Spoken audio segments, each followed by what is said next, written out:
औज़ुबिल्लाहि मिनश्शैतानिर्रजीम बिस्मिल्लाहिर्रहमानिर्रहीम सल्लल्लाहु अला हबीबिहि मुहम्मदिन व आलिहि वसल्लम। बिस्मिल्लाहिर्रहमानिर्रहीम अल्हम्दुलिल्लाहि रब्बिल आलमीन। जितना कुछ अल्लाह सुब्हानहु व तआला ने हमें अनायत फरमाया उसका शुक्र करना चाहिए, और शुक्र करने के लिए बेहतरीन अल्हम्दुलिल्लाहि रब्बिल आलमीन अला कुल्ले हाल। अल्लाह सुब्हानहु व तआला जिस हाल में भी रखें, अल्लाह ताला के फ़ज़ल से इस वक्त बिजली भी आ चुकी है और बारिश भी होकर रुक चुकी है। तो वो लोग जो सेकंड या थर्ड फ्लोर पर रहते हैं, और specially in Pakistan, they will enjoy the weather, उनको मुबारकबाद। और लेकिन आज जो हिला देने वाली बात थी कि आज पाकिस्तान में ज़लज़ला आया, और वो दिल हिला देने वाला ज़लज़ला था, काफ़ी देर रहा। उसका क्या रेक्टर स्केल था आई हैव नो आइडिया, लेकिन मुझको शौक़ के लिए यही काफ़ी था कि इस बिल्डिंग में हर चीज़ कांप रही थी।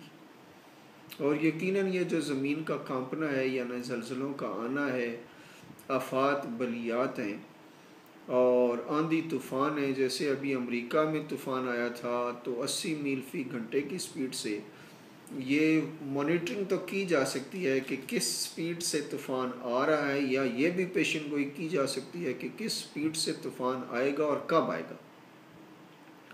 लेकिन इसको रोकने वाले अब दुनिया में बहुत कम हैं, और याद करता है ज़माना उन्हीं इंसानों को जो रोक लेते हैं बढ़ते हुए तूफ़ानों को। तो जैसे कह लें कि दुनिया में गाड़ियाँ तो बहुत सी चल रही हैं, हम भी गाड़ी चला रहे हैं। एक गाड़ी के ड्राइवर हम हैं और एक गाड़ी का ड्राइवर जो है वो शैतान है। और शैतान हमें डर है कि कहीं वो आपको धोखे से, दीन के धोखे में देकर आपको अपनी गाड़ी में बिठाकर कहीं ले जाके मरवा ना दे। इसलिए हम आपसे गुजारिश करते हैं कि चुप करके साड़ी गड्डी विच बह जा। अब टाइम नहीं है बातें करने का, चूँकि the people are disturbing me. आप खुद सोचें कि जब कोई बंदा ड्राइवो की गाड़ी चला रहा हो, फ़र्ज़ कर लो, और बार बार सवारियाँ उसको तंग कर रही हूँ कि वो मेरा मियाँ जो है वो मुझे डांटता है, मारता है, या मैं तंग हूँ दुनिया के अंदर, तो मैं गाड़ी चला रहा हूँ, ठीक। और repair and maintenance of your luck is my responsibility.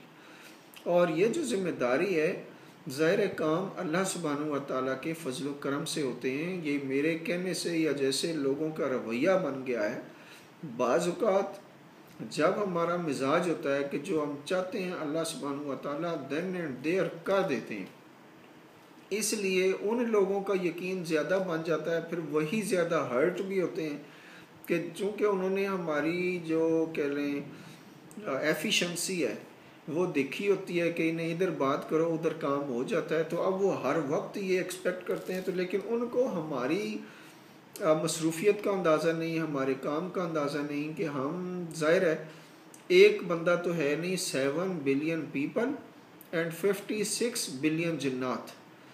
अब जैसे आपके ये 4-5 अगर बच्चे हैं फ़र्ज़ कर लें, तो उनकी फ़िक्रात आपको खाई नहीं जाती। फ़िक्र तो फ़िक्र ही होती है, चाहे वह छोटी हो या बड़ी हो। तो अब चूँकि आप कह लें, जैसे मुझे कल कोई कह रहा था कि सारा आप हमें छोटा समझें या बड़ा समझें, हम आपकी गाड़ी में बैठ गए हैं, तो हमने उनसे अर्ज़ की कि देखें हम तो माँ और बाप दोनों का रोल अदा कर रहे हैं, और जो लोग समझेंगे तो हमें उतनी फ़िक्र होती है जैसे किसी माँ को अपने बच्चों की होती है, किसी बाप को अपने बच्चों की होती है, इतनी फ़िक्र हमें भी होती है। और ज़ाहिर है हमारे लिए अब आप कहेंगे कि सारों को क्या आप अपने बच्चों की तरह ही ट्रीट करते हैं, चाहे उसकी उम्र 70 साल हो, 80 साल हो। तो that depends upon your own behaviour. चूँकि मुझे तो 80 साल का जो बच्चा है, लड़का है, वो भी बच्चा ही लग रहा है, चूँकि उसके काम, उसकी बातें, उसके अंदाज सारे बच्चों वाले।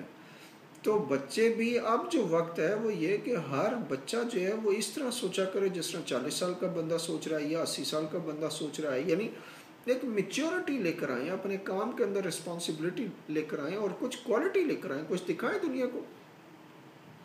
दुनिया जो आपको दिखा रही है, यानी नॉन मुस्लिम लोग जो हैं 80%, उनके पास रिसोर्सेज हैं, पूरे natural resources. I am talking about natural resources, कि जितने नेचुरल कुदरती वसाइल हैं ये 15% उनके पास हैं। यानी वो जिस खित्ते में हम बैठे हुए मुसलमान, जिन इलाकों में, जिन कंट्रीज़ में सारे 85% रिसोर्सेज हमारे पास हैं और हमारे घर में खाने को नहीं है। क्यों? कि हमने सब कुछ तवक्कल पे रख दिया और ख़ुद से कुछ नहीं करते। यानी एक नट ढीला हो गया तो उसको टाइट नहीं करेंगे, वो चलते चलते एक दिन वो नट भी जाएगा, उसकी वजह से पूरी मशीनरी तबाह बर्बाद हो जाएगी। यानी अगर ये नट आपकी गाड़ी का है और व्हील का है, आप चेक नहीं कर रहे, आपको पता भी है कि स्टड जो है ये ख़राब हो चुका है, तो आप सुस्ती और गफलत, लापरवाही और बेवकूफ़ी की वजह से ये पूरी गाड़ी जो और गाड़ी में बैठने वाले जितने लोग हैं उनको तबाही की दहाने पर लेकर जाकर छोड़ देते हैं और फिर अस्पतालों में सालों पड़े रहते हैं कि इनके अब कौन ये बाजू ठीक होगा तो ये घर आएंगे और पाँव ठीक होगा। तो आप उस स्टेज से आप पहले ही क्यों नहीं कि आपको ये पता लग जाए कि देयर इज़ अ नुक्स, देयर इज़ अ डिफेक्ट, तो आप उसकी मरम्मत या तो कर लें या करवा लें। तो अब अपनी किस्मत जो है इसको ख़राब ना करें, चूँकि जितने लोग हमसे बातें करते हैं, जितना वक्त ज़ाया करते हैं, एक ही बात होती है और वो 6 महीने तक एक ही बात को दोहराते रहते हैं। तो जितने भी ख़ास तौर पर ख़वातीन और हजरात वो इस बात को समझें कि हम गाड़ी चला रहे हैं, ज़िम्मेदार ड्राइवर हैं, आपको मंजिल पे पहुंचाएंगे। मंजिल हमारी अल्लाह, अल्लाह के रसूल, मदीना मुनव्वरा, खाना काबा। ज़िंदगी में एक दफ़ा आपको ज़रूर हज की तौफीक मिलेगी, एक दफ़ा ज़रूर उम्रे की तौफीक मिलेगी और इससे ज़्यादा हमें कुछ नहीं चाहिए। लेकिन हम आपको कोठी, कार, बंगला सब अल्लाह ताला से लेकर देंगे। और वो ख़वातीन जो अपनी सास, नंदों, देवरानियों की वजह से परेशान हैं, हम उनके बारे में भी मुसल्ले पर बैठकर अल्लाह से अर्ज़ करते हैं कि या अल्लाह अब तो बस कर दीजिए, इनकी ज़ुबानों को कोई ऐसी हदायत वाली तौफीक नसीब फरमाएँ कि ये आपस में मिलजुल कर रहें। ख़वातीन भी ख़वातीन का ख्याल नहीं रखती, जब शादी नहीं होती, रिश्ता नहीं मिलता तो मिन्नत तरले करते रहते हैं और जब ले आते हैं तो उनको घर में नौकरानियाँ बना के रख लेते हैं और वो ज़रा सा अगर फ्रिज भी खोलती हैं तो तकलीफ़ होती है, नमाज भी पढ़ते हैं तो तकलीफ़ होती है। तो मुसलमान कर क्या रहा है? 20% मुसलमान है। मैंने कल भी आपसे अर्ज़ किया था कि दुनिया में 80% काफिर हैं और 20% मुसलमान हैं। तो हर मुसलमान जो जन्नत में जा रहा होगा, बख्शा जा चुका होगा, इवन देन उसको वहाँ पूछ लिया जाएगा कि आपने कितने मुसलमान किए थे, because there were responsibility of 4 persons कि 4 नॉन मुस्लिम्स को समझा कर प्यार से दावा देकर। ऐसे तो नहीं तबलीगी जमात वाले 30-30 लाख बंदे जो हैं ये दुनिया में हर वक्त मूवमेंट करते रहते हैं, आखिर they feel I mean responsibility. तो चूँकि आप क्या जिम्मेदारी लेंगे कि आप 4 दोस्त आपने बनाने हैं, चाहे वो बीवी को दोस्त बनाएं। अगर आपने शादी की है, फ़र्ज़ करें अगर आप लड़की हैं और बीवी हैं या नहीं, तो आप अपने शोहर को अगर अपना दोस्त नहीं बना सकती तो what is responsibility on your shoulder. क्या किया था? शादी का क्या मकसद था कि सिर्फ रोटी कपड़ा मकान ये इनको प्रोवाइड करेंगे, बाकी जो है ये मियाँ की जो बात है वो नहीं मानेंगे और मियाँ को अपना दुश्मन बनाएंगे। तो जो अर्ज़ मैं करना चाह रहा हूँ कि जो मियाँ है वो जब बीवी को लेकर आया था तो इसलिए लाया था कि वो इसे दुश्मन बनाएगा। तो never give any chance to any one to become enemy. दुश्मन बनाने का एक भी मौका किसी को ना दीजिए, चूँकि अगर आपने ज़रा सी गलती की तो ये जो दोस्त होते हैं ये सबसे बड़े दुश्मन होते हैं, चूँकि इनको राज का फिर पता होता है, फिर ये अदालतों में घसीटते हैं, फिर मारते हैं, मरवाते हैं। कुछ भी दुनिया में हो सकता है, लेकिन मुसलमान इतना सोफिस्टिकेटेड होता, इतना नाजुक होता, इतना हसास होता, इतना बेहतरीन इंसान होता कि मैं गोरों को देखकर, चूँकि I spend time in 11 years with them at least, मैं समझता हूँ जैसा अच्छा इंसान दुनिया में कोई नहीं है। अब क्यों वो इस बात से पीछे हैं कि वो इस्लाम को कबूल नहीं करते, यानी सारी अच्छाइयाँ उनके अंदर मौजूद होने के बावजूद कहीं ना कहीं दे आर स्टक अप, वो आगे मंजिल पे जाना नहीं चाहते। यानी इवन मुझसे गोरे जो हैं वो दुआएं कराया करते थे कि आप दुआ करना, हमारा प्रोजेक्ट चल रहा है, और अल्लाह के फजल से उनके प्रोजेक्ट्स हो भी जाते, क्योंकि वो मेहनती कौम है। असल तो मेहनत से ज़िंदगी बनती है, और कम मेहनती तो हमारे मुसलमान भी नहीं। इनके पास बड़ा टैलेंट है, लेकिन सारा टैलेंट जो है वो मिस यूज़ हो रहा है या डिस यूज़ हो रहा है या नो यूज़ हो रहा है। तो चूँकि अब मतलब still there is a time कि आप मेहरबानी फरमा के, रमज़ान शरीफ आने वाला है, हर रोज़ यानी ऐसे भी लोग हैं जिनको मैं जानता हूँ कि वो एक रात में आज भी पूरा कुरान पाक पढ़ कर सोते हैं। लेकिन अब ये सवाल पैदा होता है कि क्या ऐसे लोग खुश हैं? क्या उनको, लेकिन नहीं, वो भी खुश नहीं है। क्यों? कि शैतान जो है वो उनको अपनी गाड़ी में बिठाना चाहता है और नए नए बातें बनाकर वो दिखाना चाहता है, लेकिन और ये बैठना नहीं चाहते, तो ज़ाहिर है वो इनके बच्चों को, इनकी औलाद को, इनके हमसायों को इनके ख़िलाफ़ कर देता है, और उसके पास ये पावर है कि वो कुछ भी कर सकता है।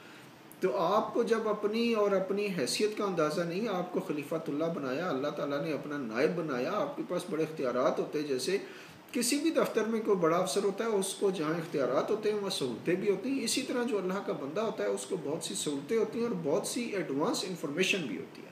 क्योंकि ये दौर ऐसा है कि टेक्नोलॉजी का दौर है, और आप समझते हैं कि आपको ईमेल के ज़रिए से बता दिया जाता है, एसएमएस के ज़रिए से। तो अब हम भी आपको एसएमएस करेंगे, ईमेल्स भेजेंगे, बहुत से तरीके इख्तियार करेंगे आपके दिल तक अप्रोच करने के लिए, लेकिन भागना नहीं है, मैदान से नहीं भागना। फेस करें, चैलेंज को कबूल करें, तब ये ज़िंदगी बनेगी। और दुरूद शरीफ की कसरत रखें, नमाज़ पढ़ते रहें, दीन पे चलते रहें। जो नहीं पढ़ रहा उसको साथ लगाएं, उसको अच्छा खाना खिलाएं, अच्छे कपड़े पहनाएं, अच्छी तालीम और तरबियत करें, अपने से बेहतर इंसान बनाएं, दूसरों को, अपने दोस्तों को। 4 दोस्त बनाने, और सबसे पहले बीवी, बच्चे, माँ बाप को अपना दोस्त बनाइए। Thank you very much. अस्सलामु अलैकुम व रहमतुल्लाहि व बरकातुहू।